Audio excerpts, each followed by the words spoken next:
Samantala, ika-24 na anibersaryo ng Philippine National Police na bahiran ng lungkot dahil sa pagkamatay ng maraming miyembro ng Special Action Force ng pambansang pulisya.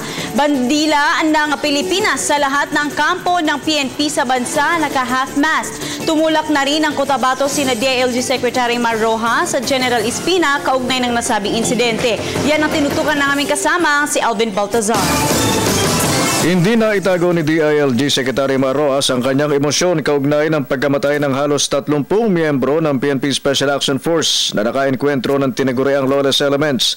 Sa ginawang talumpati nito sa ika-24 na anibersaryo ng PNP sa Campo Crame, ilang mga pagkakataong napahinto si Rojas sa kanyang speech at naging garalgal ang tinig nito.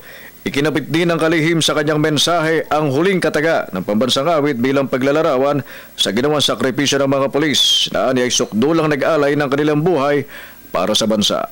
But today holds special meaning, particularly the last words. Ang mamatay ng dahil sa Sinabi ng kalihim na bagamat hindi pa batid ang detalye ng pangyayari, ang naging resultaan niya nito ay maraming nalagas na buhay sa kanilang hanay. Kita sa kasalukuyan ng pagdadalamhati ng buong PNP kaugnayan ng malagim na sinapit ng kanilang mga kasamahan. Ang bandila ng Pilipinas sa Campo Crame at iba pang kampo ng pulisya naka-half-mast, tanda ng pagdadalamhati. It is a tough must in all PNP camps all over the country. Signifies our respect,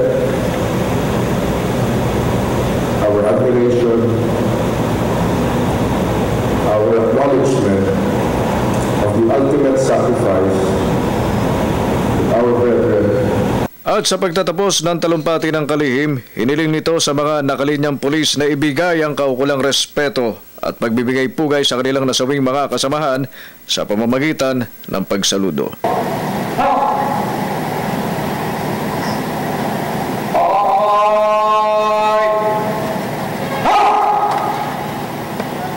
Para sa Telebisyon ng Bayan, Alvin Baltazar.